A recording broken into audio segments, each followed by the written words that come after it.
Watch this knockout. Looks powerful, right? Now watch it again. The punch that caused the knockout isn't the one you think. In fact, most fighters completely misunderstand how punches generate power. And if you're throwing punches the way most people do, you're leaking power on every single shot. Today, we're fixing the 6 mistakes almost everyone makes. You've been throwing punches your entire life. And almost every single one of them was wrong. Not slightly off. Mechanically broken. Coaches tell you to throw from the hip or rotate your shoulder. That's surface-level advice. It ignores the 6 most common faults that are destroying your power, your speed, and eventually, your joints. We're going through all 6 today, one punch at a time. Fix these, and you hit harder immediately. Fault number 1, the jab. Most fighters treat the jab like a tap. They flick it out with just the arm. No shoulder, no hip, no intention. Here's the truth about the jab. It is not a rangefinder. It is a weapon. When you extend your jab with no shoulder drive, you lose roughly 40% of your reach. You also telegraph it, because the arm moves before the body does, and trained eyes see that instantly. The fix is simple, but uncomfortable. Your lead shoulder must shrug forward at the Fault number 2, the cross. This is where ego destroys mechanics. Everyone wants the big right hand. So they wind up. They drop the shoulder back. They load visually. And they broadcast the punch a full second before it lands. The real fault here is in the hip sequence. Most fighters rotate the hip first, then drive the arm. That feels powerful, but it's backwards. Power in the cross comes from the ground up. Rear heel pivots. Hip rotates as the arm extends. Not before, not after. Simultaneously. The arm and hip arrive at the target together. That is where knockout power lives. Practice this in a mirror at 10% speed. Watch your heel. Watch your hip. Watch your fist. All 3 should peak at the exact same moment. Fault number 3, the lead hook.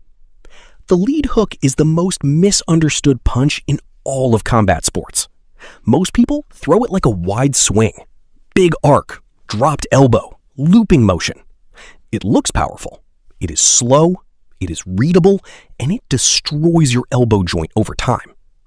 The hook is not a swing. It is a door closing. Your elbow must stay at shoulder height, parallel to the floor. Your wrist, elbow, and shoulder form one rigid unit. The power does not come from the arm swinging.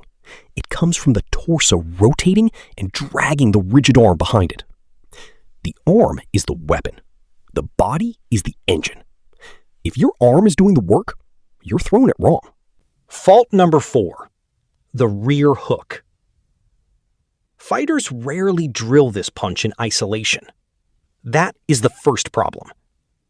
The rear hook is almost always thrown as a reaction shot, off a combination, so its mechanics get lazy.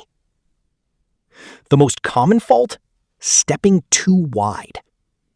When you throw a rear hook, you must step your rear foot slightly inward, closing your stance. Most fighters step outward, or don't step at all. This kills hip rotation before it starts. The second fault? The elbow drops below parallel. A dropped elbow means the fist comes up into the target from below. That is an uppercut, not a hook. Know which punch you're throwing. Fault number 5, the lead uppercut. The lead uppercut has one fatal flaw in 90% of fighters. They dip to throw it. You've seen it. The fighter drops his head, dips his lead shoulder down, loads the shot, and telegraphs it so clearly that a blind man could see it coming. The dip is a habit born from a feeling. Dipping feels like you're loading power. You're actually loading a counter. The correct lead uppercut uses a knee bend, not a shoulder dip. Your torso stays vertical. You sink 2 inches at the knees. You drive upward from the legs. The arm is just the delivery system. No head movement before the punch. The first thing your opponent... Fault number 6, the rear uppercut. If the lead uppercut is dangerous to throw wrong, the rear uppercut is lethal. Because the fault here isn't telegraphing, it's overcommitting. Most fighters drive so hard into the rear uppercut that they lose their base entirely. Their rear foot lifts off the ground. Their chin comes forward. Their head chases the punch. In a real fight, that is a death sentence. The rear uppercut must be a compact shot. Short chamber, short travel, explosive hip snap. Your rear foot stays planted until after the punch is landed. Your head stays behind your lead shoulder. Think of it as punching into a wall that is 2 inches in front of you. Short, sharp, grounded. Here is what connects all 6 faults. Every single one of them is caused by the same root problem: arm-dominant punching. When your arms lead your body, you lose power. When your arms lead your body, you telegraph your punches. When your arms lead your body, you break down joints. Your arms are not punchers. Your body is the puncher. Your arms are just the point of contact. Once you internalize that, every punch changes. So how do you actually fix this? 3-step drill protocol. Step 1.